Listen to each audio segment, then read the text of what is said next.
Are we ready to start spreading awareness of the normalization of grooming and predatory culture in the LGBTQ community as well? Because, I just been eating up all the baby mamas and the baby daddies, but I think I'm ready to start talking about how older gay people absolutely prey amongst the young gays. I'm ready to talk. I have a few LGBTQ clients who are teenagers or adolescents who absolutely feel like they are lost or do not know where they fit in the dating scene, because everybody that they normally try to date, either they are in the closet, DL, they have to deal with abuse in order to even find love, and the normalization of creeping on young ass teenagers. Like, can we talk about this shit? It is overwhelmingly disgusting to me how especially my male LGBTQ clients cannot find someone around their same age range, you feel me, that is also on the same timing as them, without literally being preyed upon by college and mid-20s individuals. And I'll just give an example. I know one of my clients is also in the process of trying to date, but he feels so lost, confused, and like he don't know where to even turn, because most of the people who find interest in him are like 20s, 21, 18, 26. And mind you, my client is 16 years old. Especially going to my college at undergrad, I don't want to say my college name, but when I was going to my last college, especially a lot of my gay friends that I had got friends with over the years, the normalization of them talking about toxicity and how they have to endure so much just to feel affection, we need to talk about it. Now, I understand that y'all also want to, I guess, have a soft spot for DL guys, because, we don't create no safe space for DLs, but I'll always be a hater towards a DL, because believe it or not, DL people make it extremely complicated and very hard amongst even gays and the straights. Okay, the gays and the straights, because let's be honest, the huge fucking reason we have so much dysfunction and a lot of controversy takes is because of DL people. Now, don't get me wrong, I absolutely understand the DL people need grace and space in order to come out and flourish, but we're also not going to pretend like toxic DL men do not fucking exist. We're not going to keep pretending like we literally do not have an alarming roaming rate of DL men causing a lot of fucking problems for a lot of young gays and a lot of other gays who are out there still trying to understand love, who are literally trying to bounce themselves out of that phase of only being a fleshlight towards DLs, okay? Because let's just call it what the fuck it is, to be quite real with you. A lot of these older LGBTQ individuals go out here and prey on these young children, okay? And we just gloss over it because they're gay. And I do not like that shit. I never ever, it never sit well with me. And actually, I used to always, especially the bitches, I used to always go down bitches' throats that I knew personally who was literally, 18 years old, and you sitting up here talking to somebody that's 15, 16, or somebody being 23, and you're literally talking to a 17 or 18-year-old. We need to talk about the predatory culture also in the LGBTQ realm, because it does exist, but it's like we do not talk about it because it's gay people. Hey you guys, welcome back to my channel. Today we're going to talk about the LGBTQ community because it's Pride Month. So what is a better way to call these motherfuckers out and hold them accountable on their fuck ass shit? Okay, you guys? This is no way, in no form, bashing the LGBTQ, pink, green, yellow, orange, lettuce and tomatoes, and pears. A little bit of grapes, some low, peaches community. But you guys, I'm not bashing no one. I just want to hold those people accountable for everything that they have done to other queer folks, okay? People will say one of the reasons why Pride was invented, people will say, is to embrace who you are. Embrace your gayness. Be happy. Be prideful in who you are as a human being. But, for real, is that really what Pride is for? Or just to make money and you dumbasses? But anyway, you guys, I'm sorry. I'm really sorry. I didn't mean to come out that way, but like I said, I can't be censored, and I just want to speak the truth when it comes to the LGBTQ, pink, green, yellow, orange, tomatoes, pears, and some pineapple juice community. Okay? Anyway, you guys, last week I was on Twitter and I was seeing this lady talking about the indoctrination and the grooming of the LGBTQ young queer folks. And this is true. If you go into the LGBTQ community and you ask questions, trust me, you will get the answers.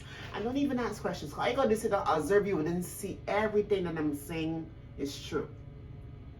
You need to be observant so you would understand what I'm saying. Let's talk about grooming within our community. Grooming. Grooming. A lot of gay men, they grow up at home. They get abandoned for being gay. They get evicted out of their house.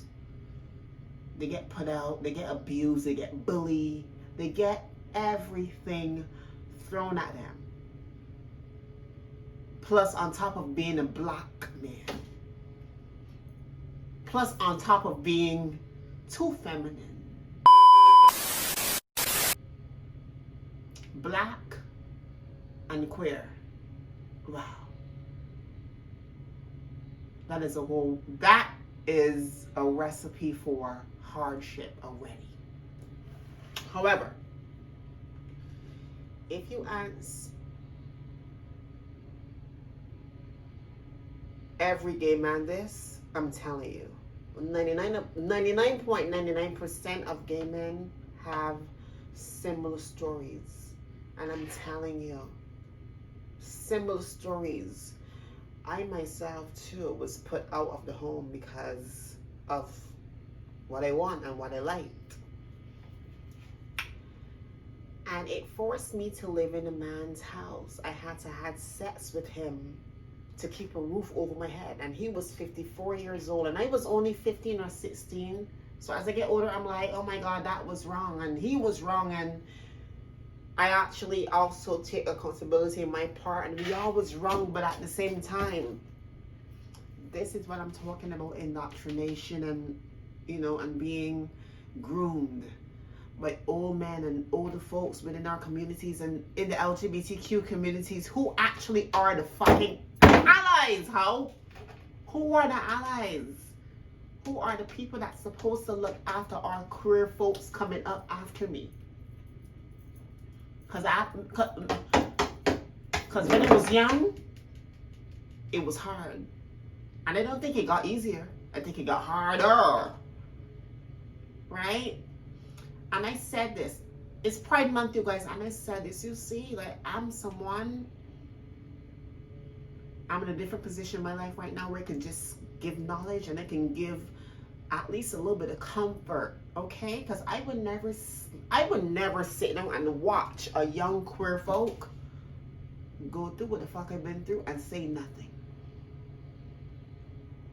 There's two types of evil: people that do it and people that see it and do nothing about it. And I would never be those two. So of course, I am in a position right now where I can help people. So of course, I will help my queer folks in a healthy way. In a way where it's not indoctrinating them. In a way where I'm not grooming them.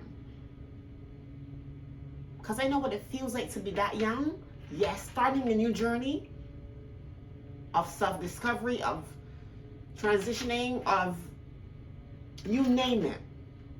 Of course. It's about time we have healthy allies within our community. It's about time. I don't give a fuck who mad. I couldn't care.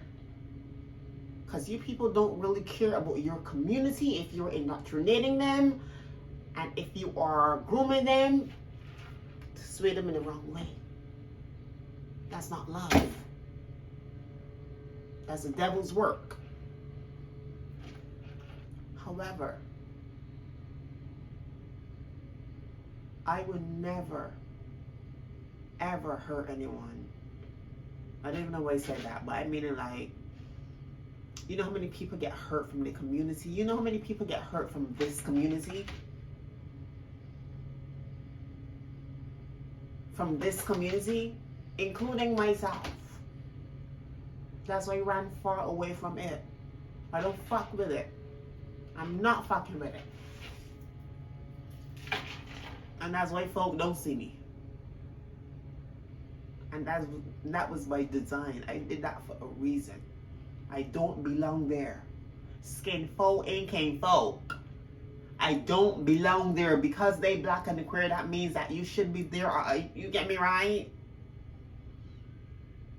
And then you motherfuckers got the motherfucking guts, the motherfucking parade, the motherfucking flag every fucking June.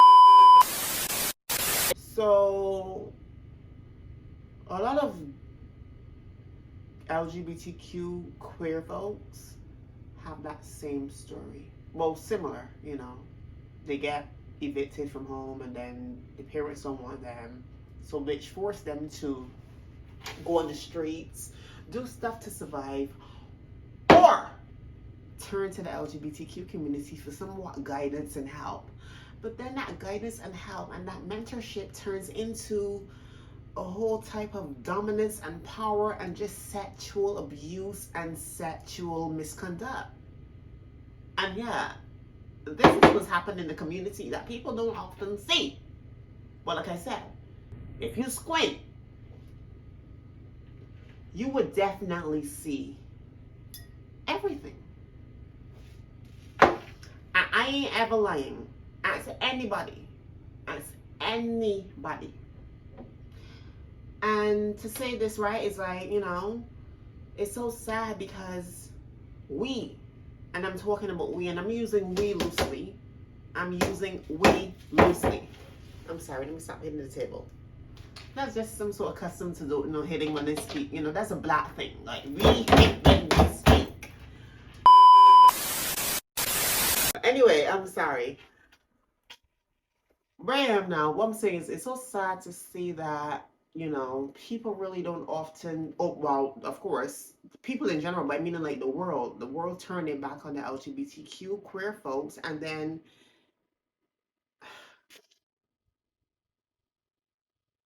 it's so sad to even say out loud because I know this happened to me as a child, you know, until I had to really wake up and really like become aware of what is really happening around me. And this is why I don't go in, this is why I don't actually go in the LGBTQ community anymore, because I actually feel I was one of those ones that was indoctrinated and was groomed, to be honest. And it's sad out here for real how we look at our community for guidance and help and mentorship and a type of, you know, that confidant in our community, and we still can't find any till still to this day. You know, it's sad though. But I want to play that video for you right here, guys. I'm going to leave it right here because people, trust me, people will take advantage of the weak, the less fortunate, the less educated, the less communicated. People would definitely take advantage of you if you don't simply know. When I came to Canada as a newcomer, that is what happened to me until I had to really disassociate myself from the community. And then you guys got the guts to march and parade around here with a fucking rainbow every motherfucking year. But then deep down in y'all souls, the community soul, y'all don't care about y'all community. Y'all hurt y'all community.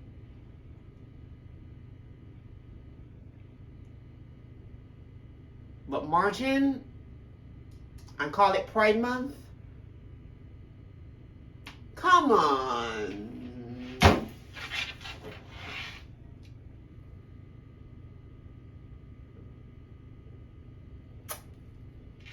Yeah.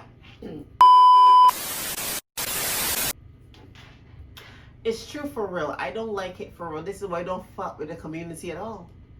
I don't because I'm someone, like I said, at this level I am at today, I can see right through the community. That's why I had to run far from it with scary eyes, and I had to run. I had to run away from the community because it was not healthy. It's very pungent. And actually, let's talk about the homophobia and the transphobia and the phobia within the community, all for real, like for real, like for real. Because I know a lot of trans girls that get love outside of the community than in their community. I know that. Deep down, I know that there are trans girls that get hated on from their own community. There's gay men that get hated on in their own community. Let's talk about segregation. And I know I'm going all the way all over here. I'm going all the way off over here, but there's segregation in our community too. If you don't look a certain way, but then you can be a part.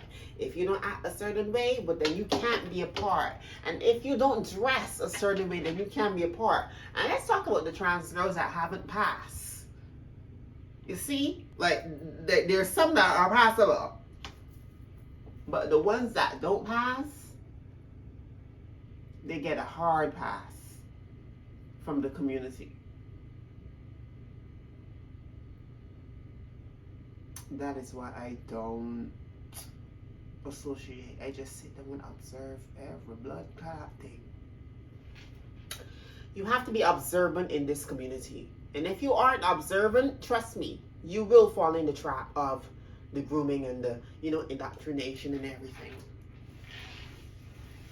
And I'm serious. It's sad for real.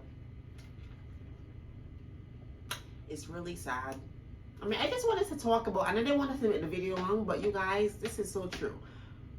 I know a lot of people that have been molested. I think I had an old gay friend, and he was telling me that when he was young in Barbados, like people like he was molested too, or from an older guy. I can't remember, but that was a long time ago. He told me that, yeah, but I totally forget. But something along that line too. He was taken advantage of sexually.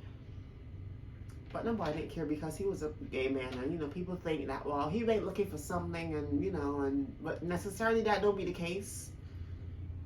I know some people, like especially queer people, they don't get love home, so they go out searching for love, and then they end up being hurt, and they end up being with a disease, and all they wanted was love.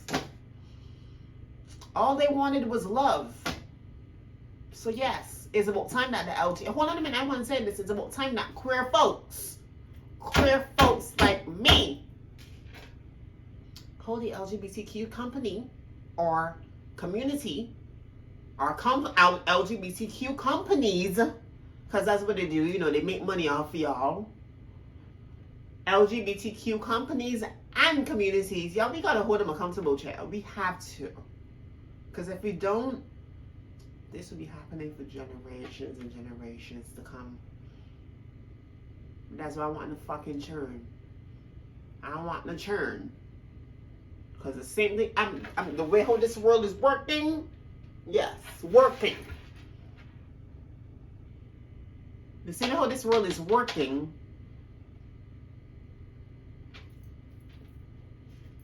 it may end up happening to my children. So I want to churn, bro. Of course, it's a sad and a hard time to raise children in this climate. And that's the truth. But you guys, do it make sense, or am I just talking gibberish? Well, I'm not actually. This is a fact. But you guys, tell me what you think about in the comments, because this is true. I've seen a lot of people been depressed and hurt, and I'm meaning hurt mentally and hurt emotionally and hurt spiritually, because all they wanted was an ally. All they wanted was people that cared about them. All they wanted was a community that can love them and support them. All they wanted was someone. And they end up being hurt by their own people. Well, their own community. That's why I always say this. We need to start to vet people, places, and things before we connect ourselves to them. And that's gonna be another motherfucking topic. We need to vet places. We need to court. You see, when you go to court, the judge can find out if he's a fucking guilty motherfucker or you just not guilty. We gotta court places, people, and things before we connect our energy to them. And that's all I'm gonna say, you guys. That's all I'm gonna say. Have a beautiful week. I wanted to talk about this because this is so true. This is why I'm not a part of no community. No, I don't believe in a fucking community. I don't believe in a religion. I don't believe in nothing like that. And this is the truth. You can do what you want to do with it.